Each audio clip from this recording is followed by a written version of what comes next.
Good evening all of you. हम लेके आए एक्टिव और पैसिव, जो हमने कल शुरुआत करी थी उन्हीं को हम लेके आ रहे हैं, पढ़ रहे हैं हम आज। Active voice and passive voice पढ़ेंगे। ठीक है, जब हम एक्टिव से पैसिव बनाते हैं तो क्या करते हैं, मैंने कल एक बताया था जिसमें एक डेमो क्लास थी कल, उसको देख लेना। तो जब हम एक्टिव से पैसिव बनाते हैं और पैसिव से एक्टिव करते हैं, ठीक है, काम एक ही रहता है लेकिन अंतर क्या होता है, उस काम को किसी के द्वारा कराया जाता है। ठीक है, पैसिव में ये होता है और एक्टिव में डायरेक्टली होता है। कोई काम क्या होगा, डायरेक्ट होगा। जैसे मैं पढ़ा रहा हूँ, ये क्या है, डायरेक्टली काम है। तो मेरे द्वारा अगर चीज पढ़ाई जा रही है, ये क्या है, इनडायरेक्टली, मतलब पैसिव वॉइस में बदलेंगे। और जब हम ऐसा कोई कार्य करेंगे, कोई डायरेक्ट से इनडायरेक्ट में जाएंगे, तो हम उसमें क्रिया का तीसरा रूप लगाएंगे। ठीक है, और उसमें जब जो सेंटेंस की बात होगी या जो टेंस की बात होगी, उसके अगले वाले टेंस की हम क्या ले लेंगे, हेल्पिंग वर्ब ले लेंगे। है, इसलिए मैंने कल यहाँ क्या लगा दिया था, सब्जेक्ट से ऑब्जेक्ट करेंगे तो हम जब दूसरे के घर पर जाते हैं तो कोई और हो जाते हैं। ठीक है, हमारा नाम क्या हो जाता है, परिवर्तन हो जाता है। नाम तो रहता है वही, लेकिन हम कोई की फूफा हो जाएंगे, कोई की मामा हो जाएंगे, है ना।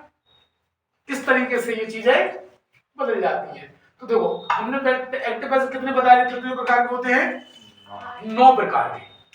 8 टेंस के होते हैं और एक इंपेरेटिव सेंटेंस होता है। ठीक है, एक वो होता है। तो 9 कौन कौन से पढ़ेंगे, जैसे हम अगर आज की शुरुआत करते हैं, थोड़ा ध्यान रखें।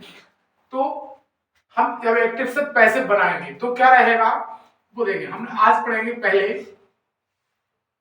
प्रेजेंट टेंस का इंडेफिनिट। ठीक है, इंडेफिनिट का भी कौन सा पढ़ेंगे, हम इसके 3 पढ़ेंगे, पॉजिटिव, नेगेटिव और इंट्रोगेटिव। ठीक है, हम आज तीनों इनको यही आज में ही खत्म कर देंगे। ठीक है, तीनों को जैसे हमने टेंस पढ़े थे ना, वैसे ये रहेंगे। ठीक है, जैसे हमने क्या पढ़े थे, टेंस पढ़े थे, वैसे ही ये रहेंगे। एक्टिव से पैसिव बनाएंगे, पैसिव से एक्टिव बनाएंगे, दोनों बताएंगे। एक्टिव से पैसिव और पैसिव से एक्टिव। तो जब हमने ये टेंस पढ़ा था, जब प्रेजेंट इंडेफिनिट टेंस पढ़ा था, तो हमने क्या पढ़ा था कि सिंपल में यानी पॉजिटिव में हेल्पिंग वर्ब नहीं लगती है। क्या लगता है, क्रिया के साथ एस या ईएस लगता है, यही बताया था। फिर इसके बाद हमने इसका नेगेटिव पढ़ा, तो नेगेटिव में क्या था, डू और डज। इसकी हेल्पिंग वर्ब क्या आ गई थी, डू और डज। ठीक है, तो डू का उपयोग किसके साथ हो रहा था, सिंगुलर नाउन के साथ, और डज का यूज हो रहा था, अरे डू का यूज हो रहा था, यूज हो रहा था प्लूरल नाउन के साथ, और डज का यूज हो रहा था सिंगुलर नाउन के साथ। ठीक है, तो वही कंडीशन यहां लेके चलेंगे। आपको टेंस समझ में आया हो तो हम पहले सिंपल देख लेते हैं। जैसे फॉर्मूला तो कोई बनाता नहीं है एक्टिव पैसिव में, लेकिन मैं एक फॉर्मूला ही बना के बता रहा हूं जिससे आपको इजी लगे। जब हमने प्रेजेंट इंडेफिनिट सिंपल पढ़ा था तो उसका फॉर्मूला हमने बनाया था सब्जेक्ट प्लस वर्ब की first form plus S ES plus object. ठीक है, ये इसका फॉर्मूला रहा था। तो हम कह सकते हैं भैया ये एक्टिव का फॉर्मूला है। क्या है, एक्टिव का फॉर्मूला है। अब अगर हम इसी का पैसिव का फॉर्मूला बनाए तो क्या रहेगा, मैंने बताया था कि हम सब्जेक्ट को ऑब्जेक्ट के स्थान पे ले जाएंगे, ऑब्जेक्ट को सब्जेक्ट के स्थान पे लाएंगे। तो यहां क्या हो जाएगा, जैसे हम लिखेंगे ऑब्जेक्ट, तो ये हो जाएगा न्यू सब्जेक्ट। ठीक है, अब जब हम इसकी पैसिव का फॉर्मूला बना रहे हैं, तो मैंने कल बताया था जब इंडेफिनिट एक्टिव आएगा तो पैसिव के लिए हम किसकी सहायता लेंगे, प्रेजेंट कंटिन्यू टेंस की, कि उसकी हेल्प लेंगे। हेल्प मतलब हेल्प कर लेंगे, उसकी हेल्प ले रहे हैं ना, तो उसकी हेल्प कर ले ली हमने इज एम आर। ठीक है, और मैंने बताया था कि इसमें वर्ब की वर हमेशा थर्ड फॉर्म लगेगी। ठीक है, अब देखो ये हो गया। अब हम जब किसी से काम करवाते हैं, अभी डायरेक्टली देखो पैसिव में क्या है, एक्टिव में क्या डायरेक्टली काम हो रहा है, लेकिन हम पैसिव में क्या करवा रहे हैं, किसी से उसके द्वारा काम बता रहे हैं। तो द्वारा जो कोई शब्द होता है उसका यूज करते हैं हम बाय। फिर यहां हमारा आ जाएगा सब्जेक्ट, जिसे हम बोल सकते हैं न्यू। ये आपका क्या का फॉर्मूला बना, हाँ, ये आपका बन गया पैसिव वॉइस का फॉर्मूला। ठीक है, ये आपका बना था एक्टिव का, ये पैसिव का बन गया। ये आपका भले मैं यहाँ ऑब्जेक्ट लेके आया हूँ या सब्जेक्ट लेकर हम कह सकते हैं यहाँ न्यू सब्जेक्ट या न्यू ऑब्जेक्ट। ठीक है, ये हमारा क्या बन गया, फॉर्मूला बन गया, सिंपल का फॉर्मूला बन गया। ठीक है, लेकिन अपन ने क्या पढ़ा है इसमें, इज के बाद प्लस आईएनजी लगती है, लेकिन हमने काय का फॉर्मूला बनाया, हमने एक पैसिव का, तो पैसिव में ऐसा नहीं होगा। अब हम ले लेते हैं एक एग्जांपल। ठीक है, अभी हमने टेंस जो पढ़ाए थे वो हमने कैसे पढ़े थे, हिंदी टू इंग्लिश ऐसे पढ़े थे, लेकिन अब हिंदी का इसमें कोई काम नहीं रहेगा। यहाँ मैं एग्जांपल हिंदी नहीं लिखूंगा कि राम पढ़ा रहा है तो उसको पैसे बनाओ, तुम क्या कर दोगे, वो नहीं चलेगा, अब चलेगा इंग्लिश चलेगी। ठीक है,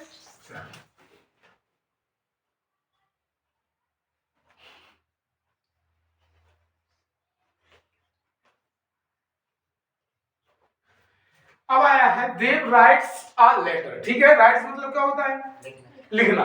ठीक है, एस क्यों लगाया है, क्योंकि इसके लास्ट में ई लगी होती है इसलिए लगाया है। ठीक है, अब देखो जब हमको अब इसको क्या करना है, एक्टिव है, क्या है, एक्टिव है। अब हम इसको एक्टिव से क्या बदलना है, पैसिव में बदलना। तो पहले हम दो चीज देखेंगे, सब्जेक्ट प्लस ऑब्जेक्ट। सब्जेक्ट क्या है, ऑब्जेक्ट क्या है, तो हमें सबसे पहले क्या करेंगे, इसको इसके स्थान पर ले आएंगे और इसको इसके स्थान पर ले जाएंगे। पहली चीज तो ये कर ले, तो हम यहाँ ले आए आ लेटर। ठीक है, अब देव को पीछे ले गए, जब हम देव को सबसे लास्ट में ऑब्जेक्ट जगह ले आए तो उससे पहले क्या लगा देंगे, बाय। ठीक है, अब हमारी ये दोनों चीजें खत्म हो गई, मतलब हमने यहाँ से इनका मैटर खत्म कर दिया, इनको अपने अपने स्थान पर रख दिया। ठीक है, कह सकते हैं इसको उसके घर पहुंचा दिया, उसको इसके घर पहुंचा दिए। ठीक है, एक दूसरे के स्थान पर आ गए। अब लेटर देखेंगे, क्योंकि इसमें हेल्प पर क्या लगी है, इज एंड आर, तो इसका यूज होता है सिंगुलर नाउन के साथ, एम का उपयोग होता है ओनली आई के साथ, और आर का उपयोग होता है प्लूरल नाउन के साथ। तो आ लेटर सिंगुलर है या प्लूरल है, तो ये देखना है। तो लेटर पत्र एक लिख रहा है, अगर लेटर्स लिखा होता तो क्या हो जाता, बहुवचन हो जाता, लेकिन बहुवचन नहीं है, क्या है, एक वचन है। तो एक वचन कर्ता के साथ काय का उपयोग होगा, हाँ, यह हम क्या लगा दिया, इज। ठीक है, हेल्प वाले। अब हमें क्या करना है, राइट की थर्ड फॉर्म लगाना है। ठीक है, क्या लगाना, राइट की क्या हो गई, R I double T E N.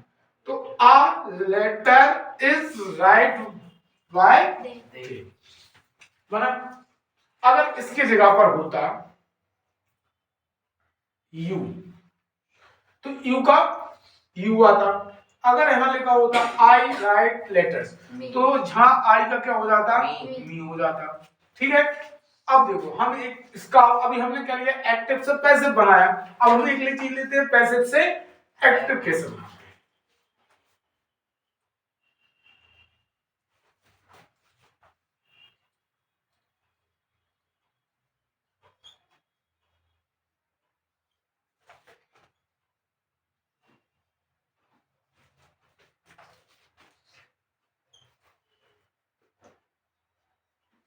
अब देखो इसमें लिख दिया मैंने, इंग्लिश इज रीड बाय दे, नहीं लिखेंगे अस। ठीक, अस कर दिया मैंने, English is read by us. अब तो अगर आप कभी लगे तो जब चेंज होने पेपर में आता है एग्जाम में, तो ओनली लिखा रहता है चेंज द वॉइस, इतना लिखा है, चेंज इनटू या वॉइस आएगा, बस वॉइस लिखा आएगा। तो आपको पता करना है कि एक्टिव है या पैसिव है। तो इसमें प्रक्रिया क्या रहती है, जब हम देखेंगे शुरू में क्या रहेगा आपका, ऑब्जेक्ट रहेगा, भाई नाम किसी का रहेगा ही नहीं, तो अपन समझ जाएंगे क्या है, पैसिव। और हेल्प नंबर लगी है जी, और क्रिया का कौन सा रूप लग रहा है, थर्ड। तो इन चीजों को समझ जाएंगे क्या है, पैसिव है। अब हमें करना वैसे ही जैसा हमने इसको किया, हम को कर्ता और कर्म देखना है। भाई यह क्या हमारा नया ऑब्जेक्ट है और ये हमारा नया सब्जेक्ट है, तो हम एक दूसरे को अपनी जगह पर ले जाएंगे। हम इंग्लिश सबसे पीछे लेके चले जाएंगे, क्या लिख दिया, इंग्लिश लिख दिया। ठीक है, अब बाय तो लगाएंगे नहीं, बाय कहाँ लगाते हैं, पैसिव वॉइस में। एक्टिव कब बनेगा, एक्टिव कैसे बनेगा, टेंस के अकॉर्डिंग। हमने देखा यहाँ लगा है इज, क्या लगा है, इज। तो हमने इसकी हेल्प पर कहां पढ़ी थी, प्रेजेंट कंटिन्यू टेंस में। ठीक है, अगर इसके साथ बीग लगा होता, क्या लगा होता, तो ये कंटिन्यू का कंटिन्यू में ही बनता, लेकिन बीग नहीं लगा तो ये कहां जाएगा, कंटिन्यू का जो हेल्प वर्ब लिए कंटिन्यू की वो जाएगा प्रेजेंट इंडेफिनिट में जाएगा। ठीक है, तो हम अस लिखा है, अस को क्या बोलते हैं, वी। ठीक है, अब भी लगा दिया। अब इसमें हेल्प वर्ब नहीं लगेगी क्योंकि प्रेजेंट इंडेफिनिट की सिंपल में हेल्प वर्ब नहीं लगती है। तो अब इसमें हम क्या देखेंगे, ये तो हट जाएगा आपका इस, आपके पास क्या बचा, रीड बचा अकेला, READ, रीड। ठीक है, इंग्लिश दूर लिखा गया, हम पास लिख लेते हैं, ये बन गया हमारा बी रीड इंग्लिश। ना इसमें एस लगेगा ना ईएस लगेगा, क्यों, क्योंकि बहुवचनकर्ता के साथ ना एस लगता है ना ईएस लगती है, बी क्या है, बहुवचन है। ये सिंपल था, आया समझ में। ठीक है, अपन इसको अब नेगेटिव बनाते हैं इसी को। ठीक है, क्या बनाएंगे, नेगेटिव इंट्रोगेटिव वर्ड बनाएंगे। ठीक है,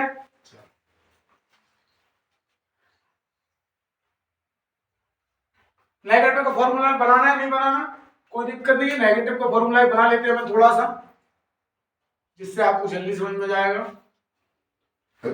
सिंपल था।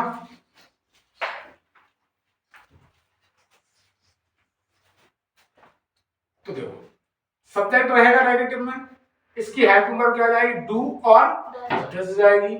फिर हम इसका नोट का उपयोग करेंगे, वर्ब की फर्स्ट फॉर्म लगेगी, लेकिन एस और एस नहीं लगेगा। ये एक्टिव का हो गया, पैसिव में देख लो, object plus is, and are plus not plus verb की प्लस वाई प्लस सब्जेक्ट, ये आपका बन गया का नेगेटिव फॉर्मूला बन गया।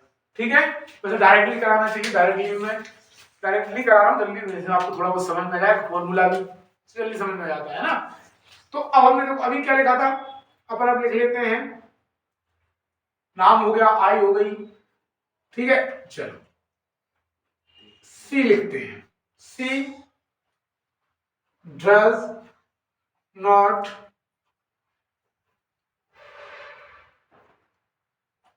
Teach the English. ठीक है, क्या है, she does not teach the English, वह अंग्रेजी नहीं पढ़ाती है। ठीक है, वह अंग्रेजी नहीं पढ़ाती। तो अब इसको एक्टिव है, क्या बनाना है, पैसिव। तो हमें पैसिव आया है, यहां लिखा रहेगा चेंज द वॉइस। तो हमने इसको पहचानेंगे कैसे, हिंदी में तो हमने हा देख रहे थे, पीछे देख रहे थे ना, हा देख रहे थे, ता है, ती है, ते है, उससे हम पहचान रहे थे काय को टेंस है, कौन सा टेंस है। तो इसमें हम क्या पहचानेंगे, हम देखेंगे हेल्प वर्ब। हेल्प वर्ब क्या लगी है, डज। तो डज कहां लगती है, प्रेजेंट इंडेफिनिट के नेगेटिव में लगती है। ठीक है, यही पढ़ा है टेंस में, और नॉट साथ में है तो क्या हो गया, नेगेटिव हो गया। अब हमने पहचान लिया कि साहब ये तो क्या है, प्रेजेंट इंडेफिनिट का नेगेटिव है, और हमको बनाना है इसको एक्टिव से पैसिव में। तो हम इसकी सहायता किससे लेंगे, प्रेजेंट कंटिन्यू टेंस से। तो सबसे पहले हम क्या करेंगे, इन दोनों को उठाकर अपने स्थान पर रख लेंगे। तो द इंग्लिश, सी को पीछे ले जाएंगे तो बाय सी का ठीक है। अब यहाँ का मैटर खत्म हो गया ये। अब हमको लगाना है हेल्प वर्ब। तो इंग्लिश सिंगुलर नाउन है तो इज नॉट लगा देंगे, और पढ़ाने को क्या बोलते हैं, ठीक है, बन गया भाई। इसकी हेल्प वर्ब आएगी, the English is not thought by her. आई समझ में, ये आपका। और देखो इंट्रोगेटिव में भी कुछ नहीं है, कहानी ऐसी रहती है इंट्रोगेटिव में। फॉर्मूले लगाएंगे, हेल्प वर्ब कहां आ जाएगी, प्रथम आ जाएगी, लास्ट में वही चीज होगी, क्या होगा, क्वेश्चन मार्क होगा, और कुछ नहीं होगा भाई। जैसे टेंस बना रहे थे ना हम, सेम कंडीशन आपकी वही रहेगी, ठीक है, लेकिन अंतर क्या रहेगा, कैसे बाद थर्ड फॉर्म लगाना है, ठीक है। हेल्प वर्ब के बाद नॉट का यूज होता है, तो नॉट का हो ही रहा है। और जब हम इंट्रोगेटिव बनाते तो पूरी हेल्प वर्ब हमने आगे ही लगाई थी, पढ़े थे हमने टेंस। उनमें क्या करा था हमने, टेंस में जैसे इंट्रोगेटिव होता है तो हेल्प वर्ब कहां लगती है, सबसे आगे लगती है, ठीक है। तो ऐसे ही आपका क्या बनेगा, नेगेटिव बनेगा। तीनों चीज समझ में आ गई, ठीक है। चलो चलने का मतलब ये नहीं होता मुंह से निकलता है वो तो चलो तो, नहीं तो उठ के बाहर चले जाओ। सर आपने कहा चलो चले तो, है ना। क्या पढ़ रहे हैं अपन? पैसिव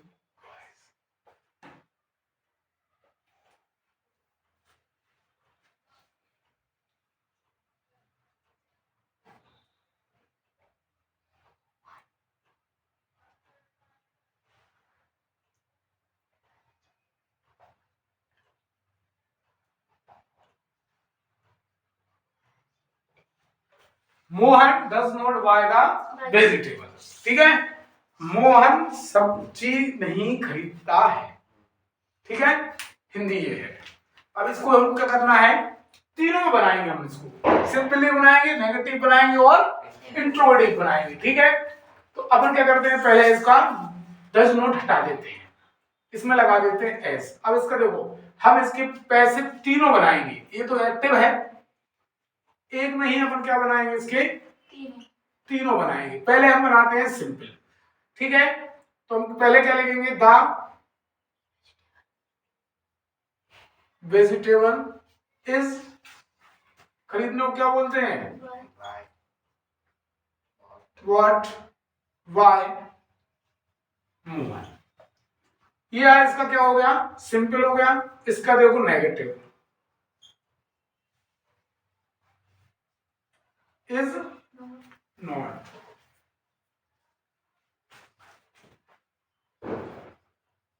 अब देखते हैं इंट्रो, क्या देखते हैं, इंट्रोगेटिव।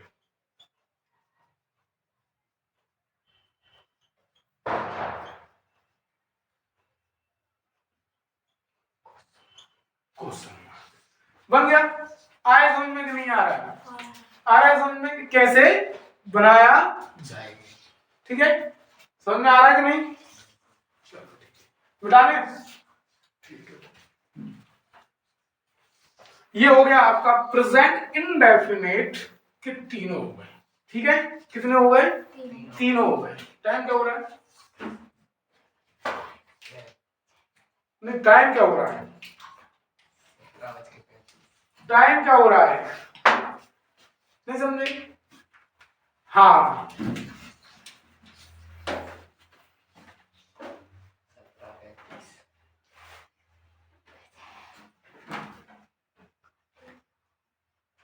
कितना हो गया, 17,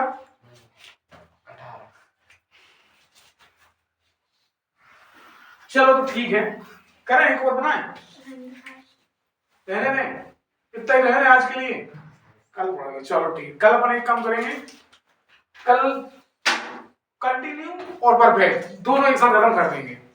ठीक है, कल स्कूल का लीव है तो थोड़ा जल्दी आ जाना। ठीक है, आज जैसे लेट नहीं जाना। ठीक है, तो मिलते हैं कल, टुमारो वीडियो। जय हिंद, जय भारत।